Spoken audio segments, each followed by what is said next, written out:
회개라고 하는 것은 회개를 받으시는 하나님의 그 본심이 있습니다. 그 다음에 또 회개를 하는 사람의 또 그 본심이 있습니다. 그 둘이 짝짝이가 잘 맞아야 회개다운 회개라고 할 수 있다. 그런 의미에서 오늘 말씀을 드리려고 합니다.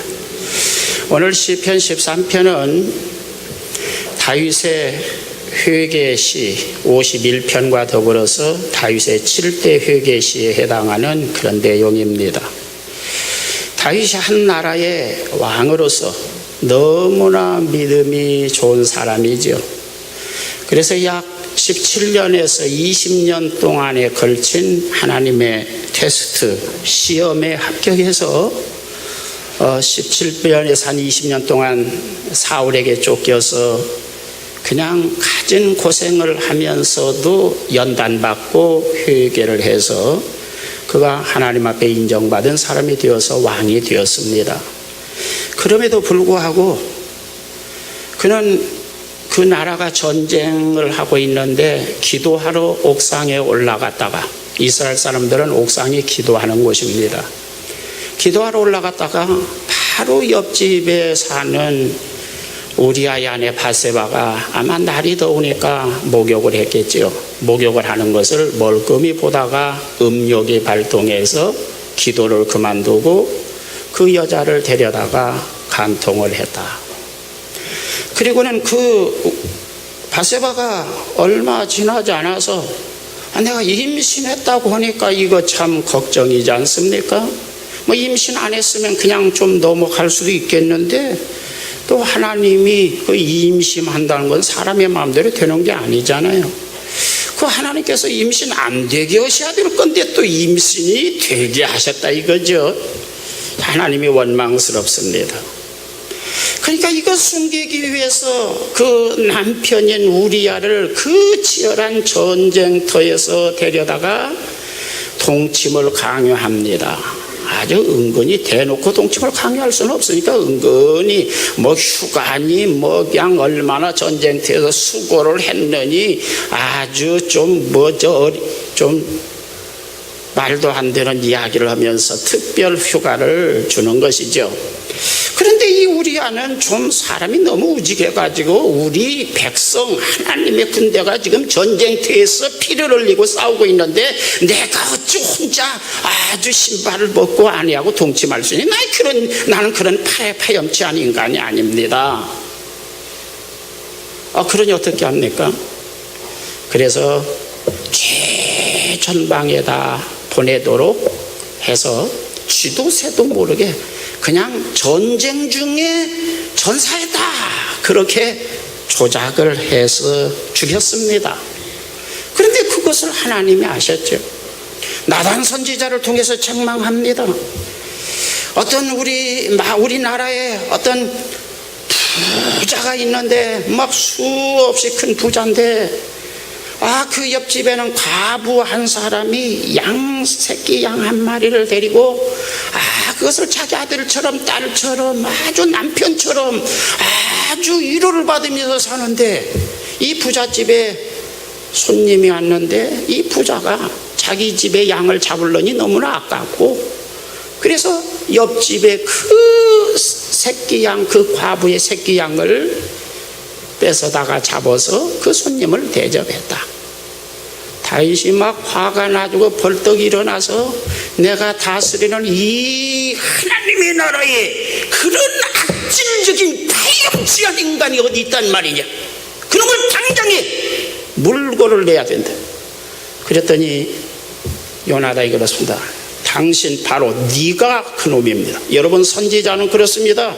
왕이더니 그 말 한마디를 하고 손가락질을 한 번 하고 그가 잡혀서 죽는다고 할지라도 그 죄를 적시하고 드러내는 것이 선지자입니다. 바로 당신이 네가 그놈입니다. 그 새끼입니다. 그 악질입니다. 그 파렴치한 놈입니다.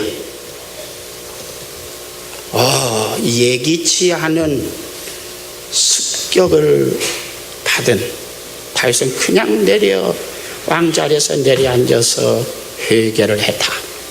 너무나 알려진 말이죠. 그리고는 그 자리에서 회개를 했는데 하나님께서 내 죄를 용서하셨는가 안 하셨는가에 대한 고민은 계속됩니다. 그 고민을 기록한 것이 오늘 시편 13편입니다. 여러분, 죄라고 하는 거, 죄의 보편성을 우리가 잘 알아야 됩니다. 믿음 좋다고 나는 괜찮아, 아닙니다. 죄는 순식간에 우리의 약점을 공격합니다.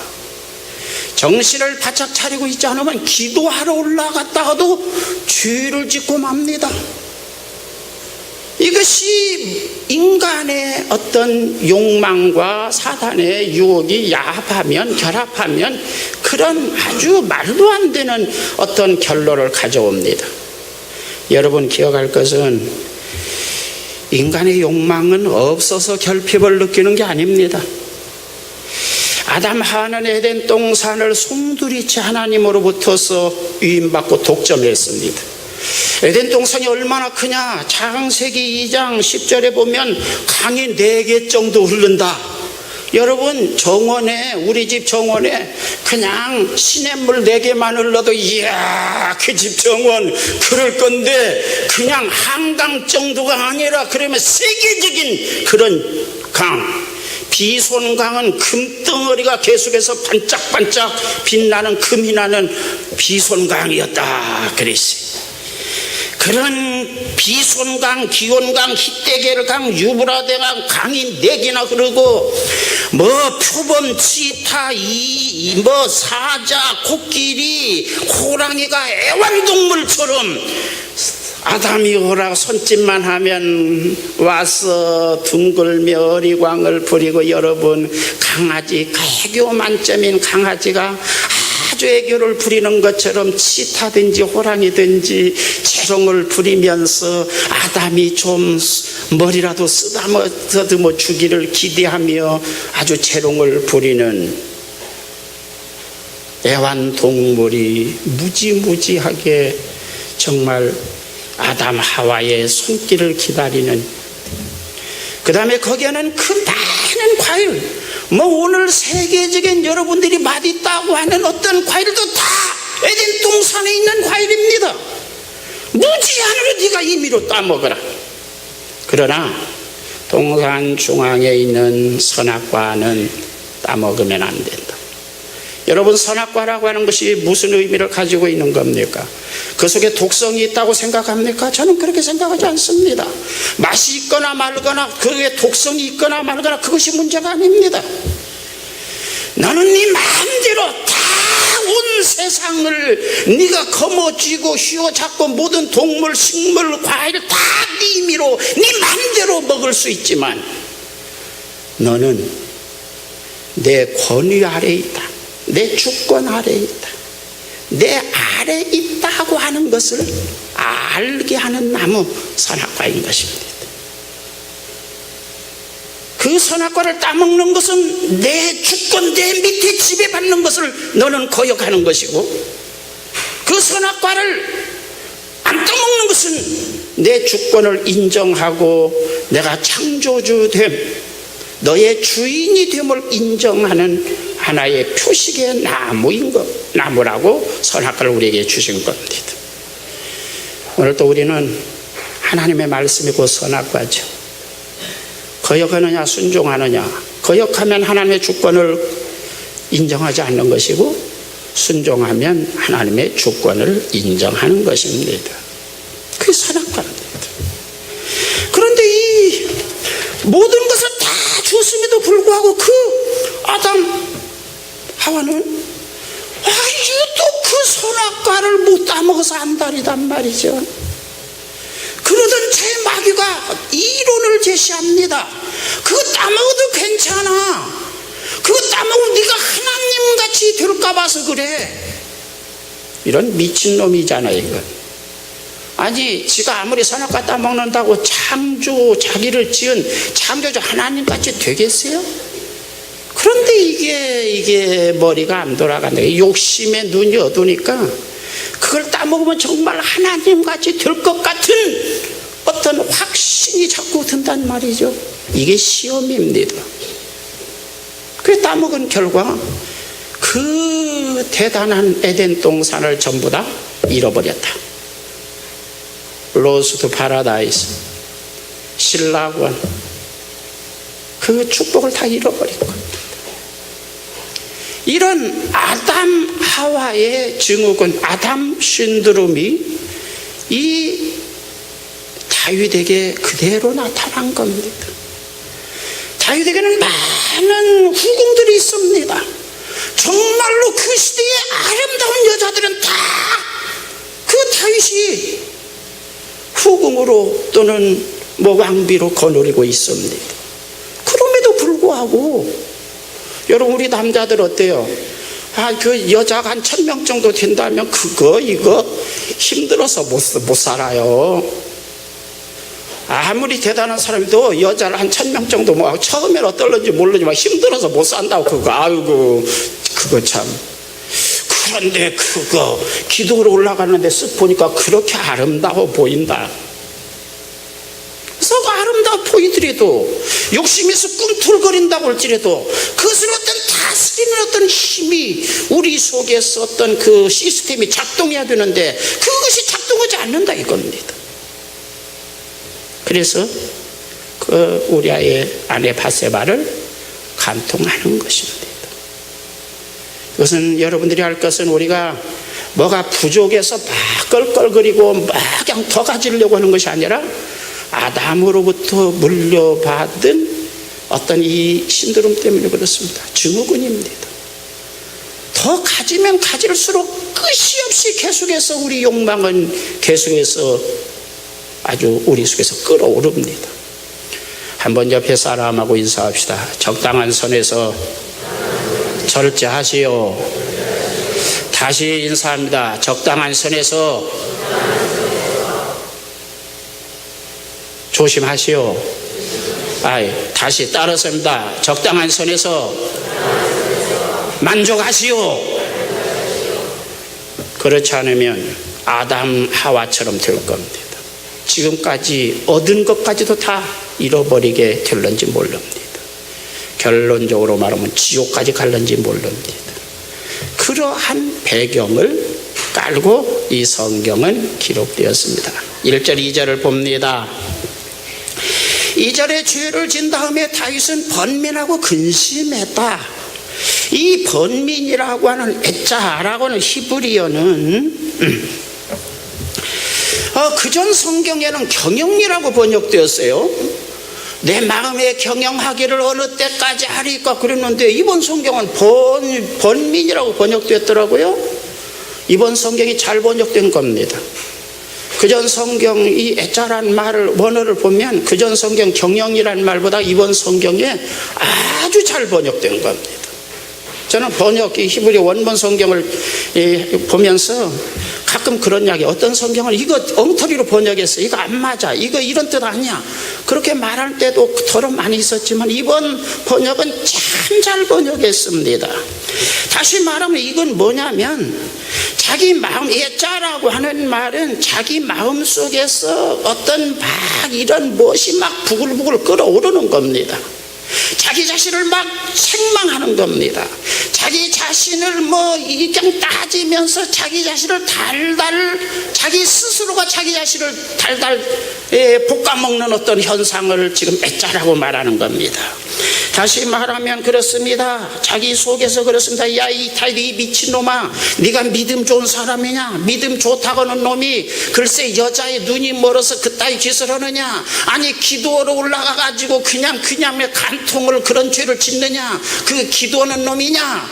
또 백성들은 지금 전쟁터에 나가서 지금 막 그냥 사람이 죽어 나자 빠지는데 이놈아, 너는 개집질이냐? 이 자식아, 이 미친놈아, 이 병신 같은 놈아, 이 쪼다 같은 놈아, 막 그냥 자기 자신 속에서 자기 자신을 막 달달 들어 볶는 겁니다. 이건 해답도 나오지 않습니다.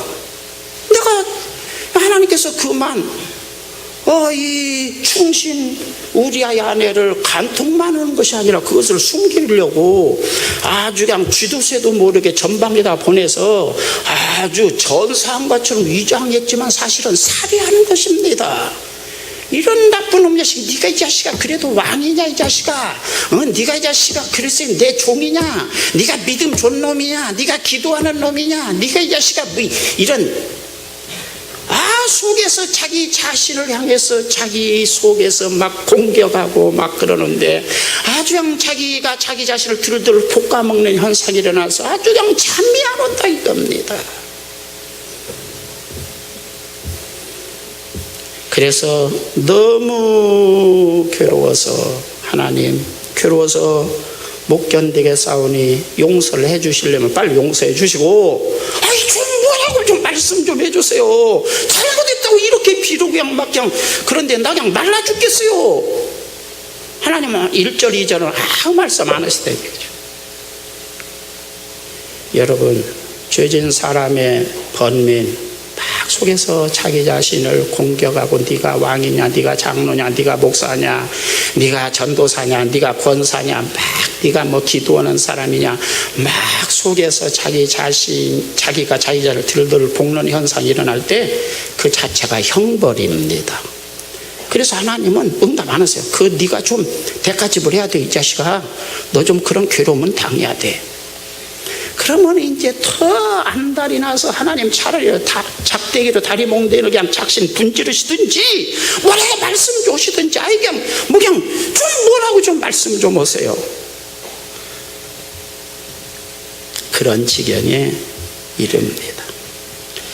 회개라고 하는 것 가장 중요한 것은 내면에서 어떤 이런 현상이 일어나야 되는 겁니다. 이 죄가 얼마나 괴로운지 자기 자신에 대해서 자기 어떤 하나님 말씀에 서 있는 영적인 자기가 육적인 그 범죄한 타락한 자기를 향해서 계속해서 설교하고 공격하고 가르치고 지적하고 그리고 거기에 대해서 내가 얼마나 이것이 괴로운 일이고 얼마나 이것이 참 견디기 힘든 고통인가를 느낀 그 나머지의 표현으로 회개가 돼야 되는 것이죠. 우리는요 그냥 회개한다는 게 삐죽이 내가 뭐 그렇게 잘못했나? 그런데 뭐 목사님이 잘못했다고 그러니까 그게 죄인 것 같으네. 하나님 잘못했시오. 용서해 주려면 줄 테고 말 테면 말아요. 뭐 그런 식으로 회개하는 회개. 그리고 회개했다고 그럽니다. 그건 흉내지 회개 아닙니다.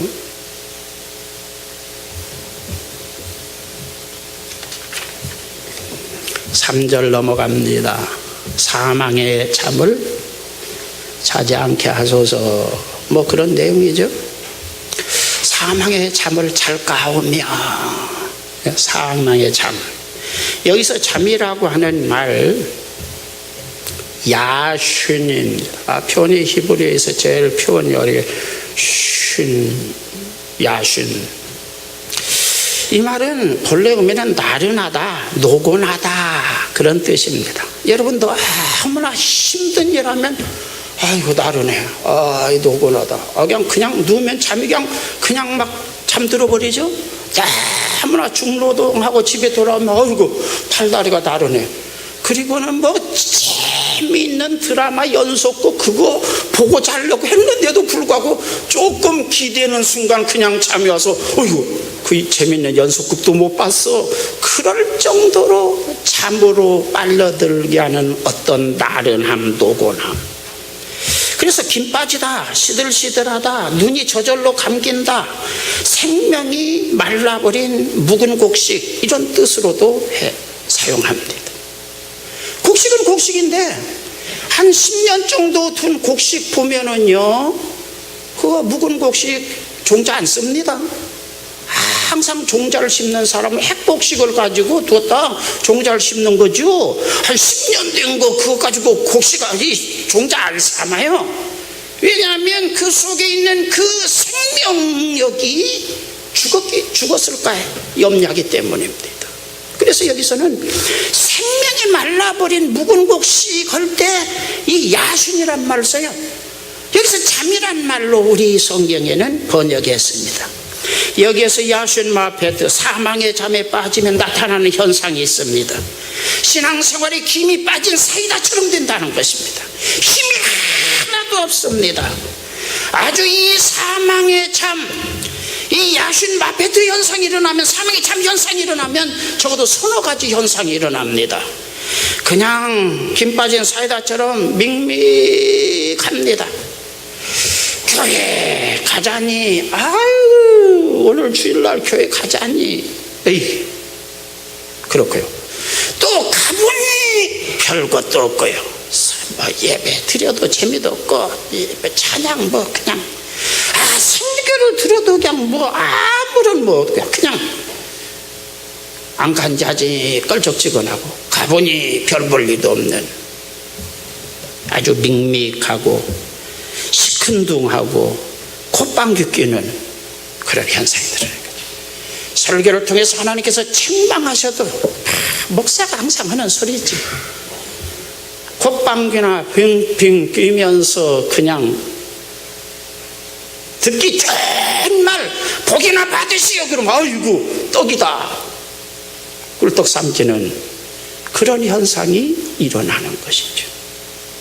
이게 야슌마페트, 사망의 잠에 빠지는 현상입니다. 서둘러서 고치지 않으면, 다윗은 지금 고민하는 것이 뭐냐면, 이대로 가다가는 내가 언젠가는 필경은 나른한 사람이 기대는 순간 잠에 빠져드는 것처럼 사망에 이르는 어떤 사망으로 끌려가는 현상이 일어날까 내가 두렵사오니 빨리 하나님께서 어떻게 좀 조처해 주십시오. 용서하시든지 아니면 다른 일로 분질르시든지 어떻게 좀 이 죄 문제를 해결해 주십시오 하는 그런 기도를 하는 겁니다. 이 잠이란 야슌이란 말, 시들시들하다.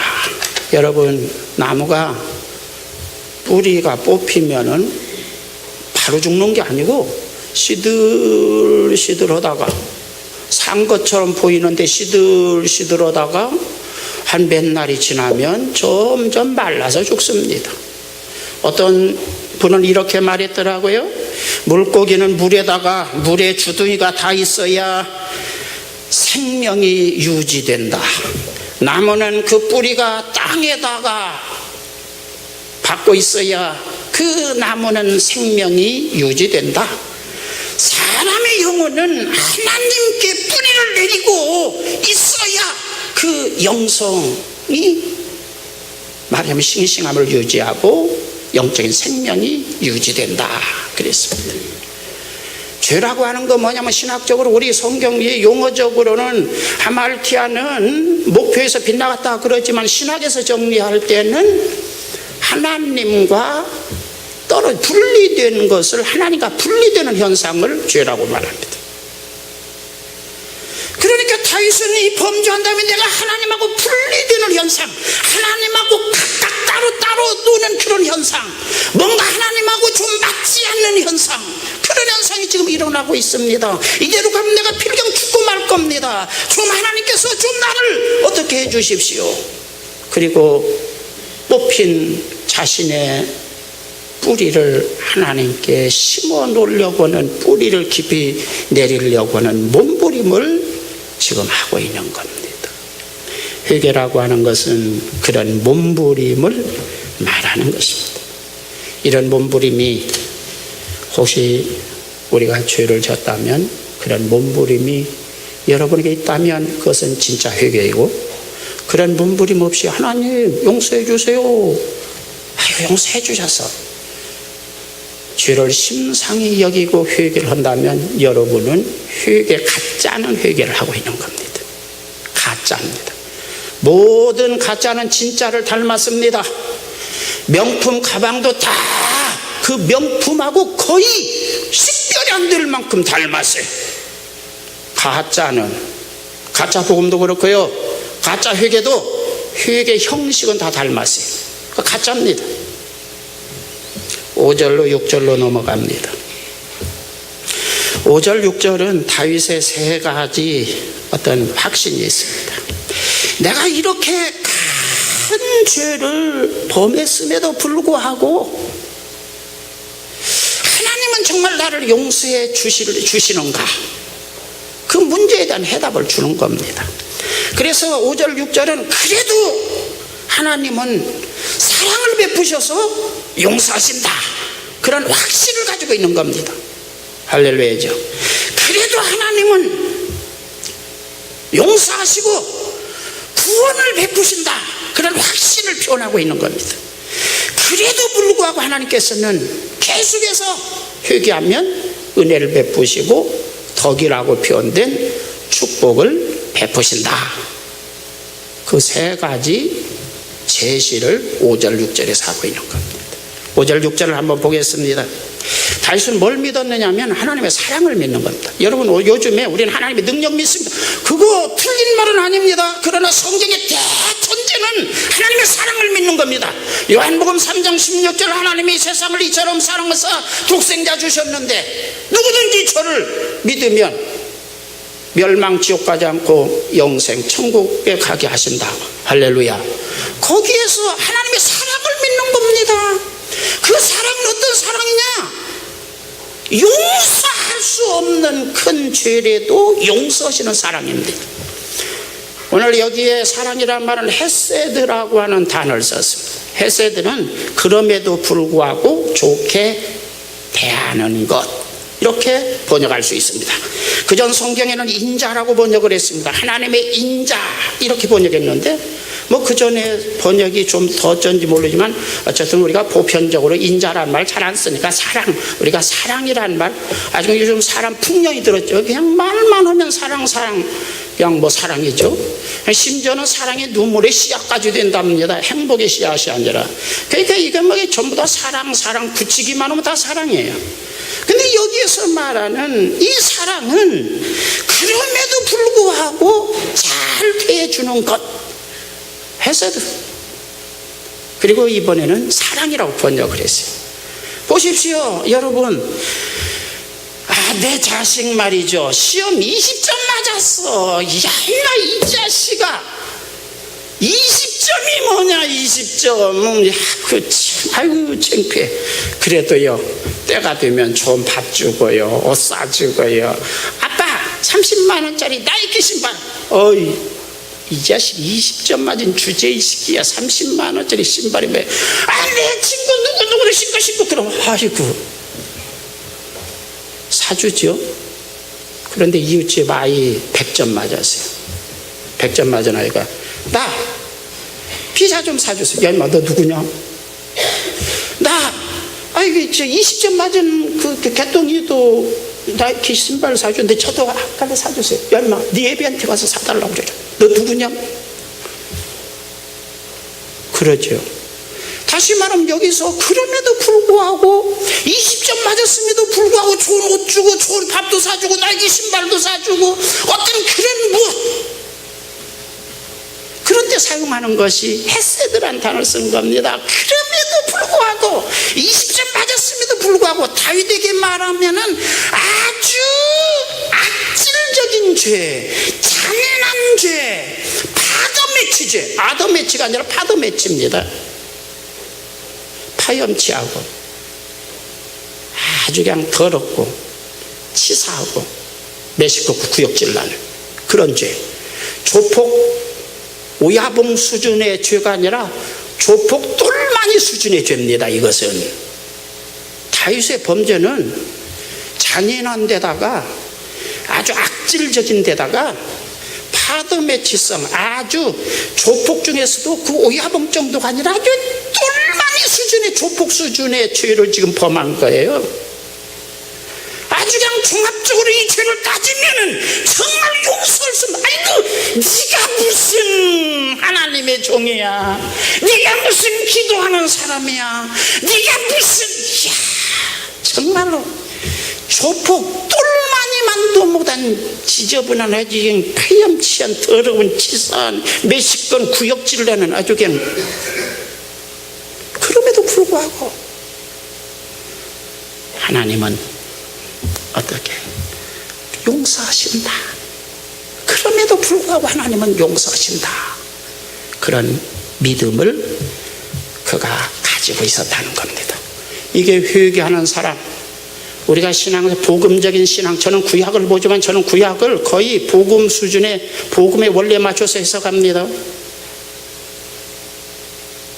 이런 믿음을 다윗은 가지고 있었기 때문에 하나님은 그의 기도를 들으시고 용서하셨습니다. 할렐루야. 한번 따라서 합시다. 하나님은 아무리 악질적이고 잔인하고 파도매치성 죄를 짓는다고 할지라도 진심으로 회개하고 용서를 믿으면 용서하신다. 할렐루야. 그 회개에 있어서 가장 중요한 복음의 대원칙입니다. 그런 믿음이 여러분에게 있기를 주의 이름으로 축원합니다. 5절 다시 거기 보면 의뢰하였다라고 하는 말이 나옵니다. 의뢰란 말은 보통 믿음이란 말로 번역, 바타흐란 단어는 믿음이란 말로 주로 번역되는데 의뢰한다, 의지한다, 믿는다, 맡긴다 다 바타흐를 거의 씁니다. 신약 성경에서 헬라에서는 휘스티스를 주로 쓰죠. 똑같은 뜻입니다. 그런데 이 바타흐란 말은 원래 서민들이 히브리어 교회 밖에서 일반인들이 사용할 때는 성경 용어가 아니고 일반적으로 쓸 때는 서둘러 피난 간다 그런 뜻의 말입니다. 이스라엘은 전쟁이 많이 일어났어요. 여러분, 제가 한번 여러분에게 수수께끼를 내죠. 하나님이 지켜주신데 왜 그렇게 전쟁이 일어나나? 인류 역사 세계에 지금 몇백 나라가 200 몇십 나라가 있지만 모든 나라보다도 가장 전쟁을 많이 겪은 나라가 이스라엘입니다. 세계에서 가장 전쟁을 많이 겪은 나라예요. 그럼 항상 얘기는 안 해요. 아니야, 이거 우리나라 4분의 1 정도뿐이 안 되는 나라요. 조금 하나 나라 날마다 짓밟힙니다. 여러분 숙제 내줍니다. 뭐 하나님이 지켜주시는데 뭘 그래? 믿음에 이르든지 타락에 이르든지 여러분이 잘 해석하기 바랍니다. 역사와 지정학적인 역사 현실은 무시할 수 없습니다. 한번 따라서 합시다. 사실이 진리다. 성경을 해석할 때 막 이스라엘이 대단한 크가지고 크지 않아요. 다윗의 전성기 때 지금 이스라엘을 지금 영토만 합니다. 그 우리나라 강원도에다 경기도 조금 잘라서 붙인 정도뿐이 안 돼요. 우리나라 남한의 4분의 1뿐이 안 됩니다. 이스라엘 전성기가. 그렇게 알고 전제하고 여러분들이 성경을 읽어야 이게 지금 무슨 의미를 가지고 있는지 여러분 이해할 겁니다. 우리는 가끔가다 이것에 혼동을 갖는 거예요. 막 그냥 세계를 제패한 줄 아네요. 조금 나라예요. 다윗이 대단해도 그렇게뿐이 안 해요. 자, 바타흐란 말, 전쟁이 많이 시도돼도 조금만 전쟁이 일어나니까 그냥 항상 서둘러서 피난 가려고 무슨 전쟁 소식만 하면 그냥 빨리 짐 싸, 빨리 싸. 야야야, 무거운 거 가지고 짊어지고 못 다녀. 생필품 꼭 필요한 것만 싸. 라면 20봉지, 물 5병, 뭐 그냥 후레쉬, 그 다음에 뭐 이런 거 담요 한두 개, 그냥 옷 10벌 그냥 뭐 이거 100만 원 주고 사는, 야 이 자식아, 그거 100만 원짜리 그거 싸가지고 가봐야 그 피난통에 못 써먹어. 그거 다 버려. 명품 뭐 그냥 뭐 500만 원짜리 1000만 그거 다 버려. 그런 거 가지고 못 다니. 집만 보고 다 버려. 꼭 필요한 생필품, 생명을 유지하는 데 필요한 거, 쌀 5대 박, 라면 한 20봉지, 생수 5병, 또 돌아다니면 모르니까 후레쉬. 그 여러분 요즘도 그 군한 그 생필품이 구조 이거 싸두고 사는 사람이 있다고 하잖아요. 그런 말 들어보셨죠? 그와 같은 거, 그거 서둘러서 싼다. 그럴 때 서둘러서 피난 간다. 그리고 히브리 사전에는 이렇게 재밌게 썼더라고요. 황급히는 아님, 이렇게 썼더라고요. 참 희한한, 정말 재밌게 썼습니다. 황급히는 아니고 서둘러서. 왜 무슨 뜻을 가지고 있을까? 그럴 때 피난 갈 때 정신을 똑바로 차리고 차분하고 말똥말똥한 정신으로 이 피난 갈 때 정말 무엇이 필요하냐? 안 먹고는 못 사니까 밥 먹을 거. 그 다음에 또 이제 주면 안 되니까 입고 덮을 것. 또 물 없으면 안 되니까 물, 생필품. 나머지는 과감하게 버리는 것. 그래서 차분하게 정신 말똥말똥하게 그러나 서둘러서 꼭 필요한 것을 탁탁탁 짐을 싸는 것, 그리고 도망가는 것. 그래서 바타흐라는 말이 거기에서 나왔습니다. 안전한 것으로 지금 도망가는 겁니다. 바타흐. 신앙생활 한다는 것이 무엇이냐? 그럴 때 저는 이렇게 생각합니다. 우선 근본적으로 태권도의 기모 자세와 같다, 그렇게 저는 이해합니다. 저는 군대에서 딱 저희 김신조 넘어올 무렵에 군대 생활했기 때문에 완전 군장을 하고 아침마다 21km 구보를 했습니다. 쫄병 때요. 딱 그러다가 월남을 갔어요. 월남을 가니까 읍내에서 교육받는데 굉장했습니다. 그래서 그 당시에 군인들은 태권도 그냥 운동 못하면 한 1단 정도의 어떤 그 태권도 이걸 배웠어요.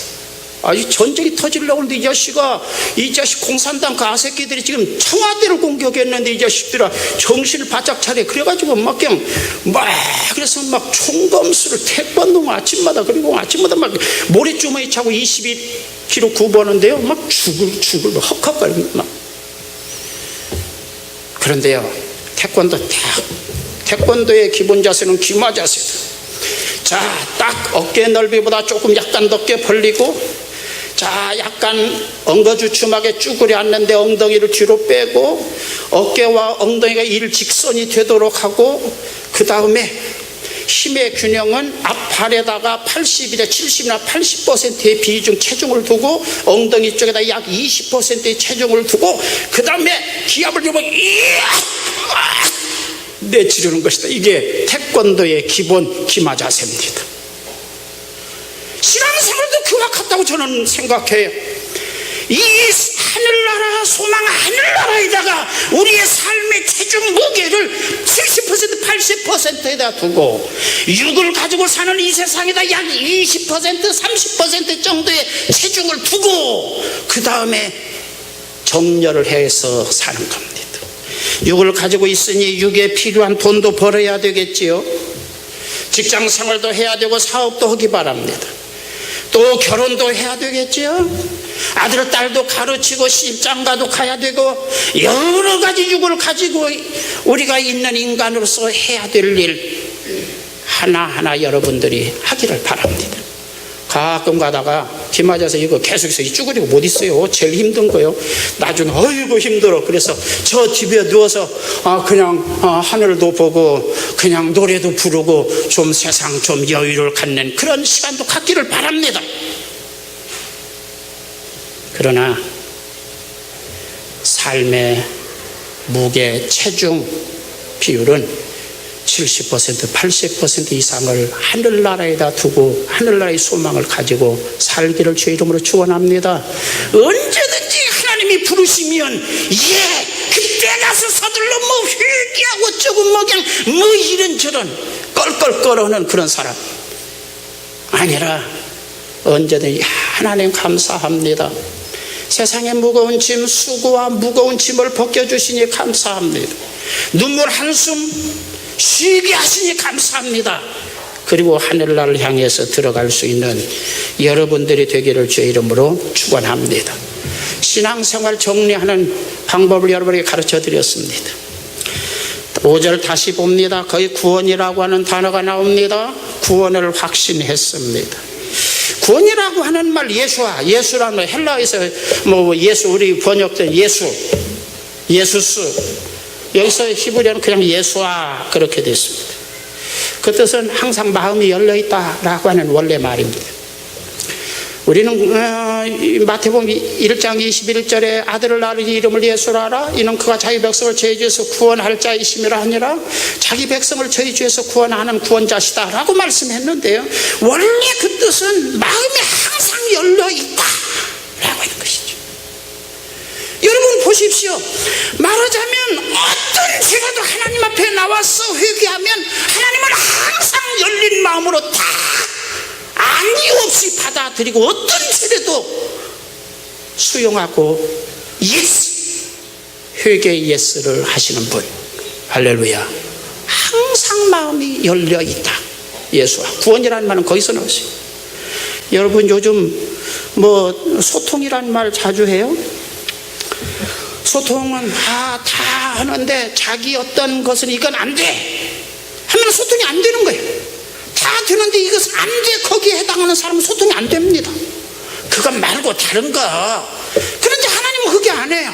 뭐든지 어떤 죄든지, 여기서 말하자면 악독한 죄, 잔인한 죄, 파도매치 아주 그냥 파렴치하고 더럽고 치사하고 안 입고 매식겁고 아주 그냥 큰 죄에서 작은 죄까지 어떤 죄라도 하나님 앞에 제대로 된 본심 진심을 가지고 회개하면 하나님은 열린 마음을 가지고 용서하신다, 구원하신다. 할렐루야. 이게 구원이란 예수라는 말입니다. 단순히 이것을 믿은 겁니다. 내가 이렇게 흉악한 죄, 아주 잔인한 죄, 아주 그냥 조폭돌만의 수준의 아주 지저분하고 더럽고 치사한 죄, 아주 그냥 똘똘 뭉쳐진 말하자면 죄의 성질을 성불어로 말하면 아주 막 용서할 수 없는 그런 죄지만 하나님은 열린 마음을 가지고 무조건 다 용서하신다. 회개가 진실하다면. 할렐루야. 기독교는 구원의 종교입니다. 여러분들이 교회를 다닐 때 교회를 축복의 종교라고 자주 목사들이 많은 설교를 해서 그런데 그렇지 않습니다. 축복을 이야기합니다. 그러나 그것은 몇 달이 건너서 이야기하는 겁니다. 기독교의 가장 강조점 80-90%, 적어도 80-90%가 아니라 어떻게 말하면 신약 사도행전이나 신약 성경에 말하면 99% 정도, 거의 전부가 구원에다가 초점을 맞추고 있습니다. 구약과 균형을 이루기 위해서 축복이나 이런 이야기를 우리가 많이 합니다. 여러분들이 구원이 얼마나 중요하냐, 영생이 얼마나 중요하냐를 여러분들이 이해하기 전에는 여러분들은 진정한 크리스찬이 되기 어렵습니다. 그것을 이해할 수 있기를 주의 이름으로 축원합니다. 이야기를 좀 하나 하고 좀 끝낼까요? 엘리오트가 쓴 황무지라고 하는 책을 저는 신학교 다닐 때 읽었던 것 같습니다. 거기에 무녀 쿠마가 나옵니다. 그 쿠마가 하루는 두 손에다 먼지를 잔뜩 쥐고 아폴로 신에게 찾아갑니다. 내 평생 동안 신을 위해서, 아폴로님을 위해서 헌신하고 봉사했습니다. 몇 년 동안 이렇게 한 사람에게는 한 가지 소원을 들어준다고 했는데 저의 소원을 감히 아리온이 들어주시옵소서. 그 이야기를 해라. 내가 들어주겠노라. 그래서 이야기를 합니다. 그때 그 쿠마는 말합니다. 내가 영원히 오래오래 죽지 않고 살게 해주세요. 허락하노라. 근데 뒤돌아서 나오다가 보니까 중요한 것을 잃어버렸어요. 싱싱한 젊음을 유지하면서 그걸 이야기해야 되는데 지금 죽기 그냥 수십 년 동안 아폴로 신에게 봉사하고 무녀로 봉사하고 이제 죽기 얼마 전에 이제 지금 쪼랑쪼랑 늙었는데 말이죠. 이게 젊은 전성기 때 모습으로 그 이야기를 해야 되는 건데 빼먹었다면 달려가서 아폴로님이시여, 제가 한 가지 받드는 것이 있습니다. 젊었을 때의 그 아름다운 싱싱한 아름다움을 가지고 허락할 수 없노라. 한 가지 소원은 이미 들어주었다. 처음 할 때 그 이야기를 거기다 첨부해야지. 그건 두 가지잖아. 지금 이미 끝난 걸 또 오니까. 그래서 그 무녀 쿠마는 쪼글쪼글한 마귀 할멈 같은 모습으로 아우 자기 손 하나 몸 하나 지탱할 수 없는 힘, 손을 벌벌벌벌 떨면서 지팡이를 의지하고 기어다니니까 사람들이 조롱에다가 가두어서 다른 사람들이 구경서 조롱하면서 아이고 조롱을 받으면서 쭈글쭈글한 마귀 아주 힘없는 벌벌벌 자기 쓸 수도 없이 벌벌 부들부들 떠는 모습으로 오래오래 살았다. 엘리어트는 참 좋은 크리스찬입니다. 오늘 현대 기독교인들의 모습이 기독교의 모습이 그와 비슷하다. 여러분 엘리어트의 시 중에 4월은 잔인한 달 그런 표현이 나옵니다. 타락한 시대에도 타락한 대지에도 꽃은 피는가, 새 생명을 낳지 못한 4월은 잔인한 달, 뭐 이런 표현이 거기에 나옵니다. 왜냐하면 보십시오, 하나님께서 정말 인간에게 예수님을 주시고 부활의 생명을 주시고 영생 구원의 씨를 계속해서 그 심령 속에 뿌리지만 황무지 같아서 구원의 복음, 영생의 복음, 부활의 생명이 뿌리를 내리지 못하고 그냥 교회 가서 예배나 드리고 막 있는 찬송이나 부르고 기도한 가운데 나 잘 살게 해주세요, 내 자식 새끼 잘 되게 해주세요, 내가 대통령 되게 해주세요, 뭐 이주면 국회의원 꼭 당선되게 해주세요, 그따위 기도나 남발하면서 구원의 생명, 영생의 복음, 부활의 생명과는 상관도 없는 기독교인들의 모습이 이와 같으다. 4월은 잔인한 달. 부활절 뭐 지키면 뭐해? 그런 배경을 깔고 4월달은 잔인한 달. 타락한 대지에도 생명은 움트는가? 여러분들이 구원의 복음, 영생의 복음, 정말 부활의 생명이 그 말씀이 여러분 속에 들어가서 생명이 좀 꿈틀거리고 싹이 나고 정말 하나님의 자녀로서 이 땅에서 영광스러운 모습으로 좀 살 수 있기를 주의 이름으로 축원합니다. 좀 이게 있어야 되겠어요. 이게 사순절의 의미죠.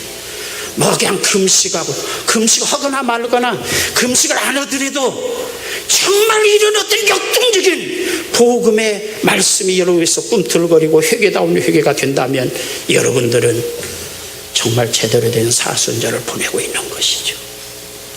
이런 역사가 있도록 회개도 하고 묵상도 하고 기도도 하기를 주의 이름으로 축원합니다. 주의 은혜와 사랑을 감사합니다.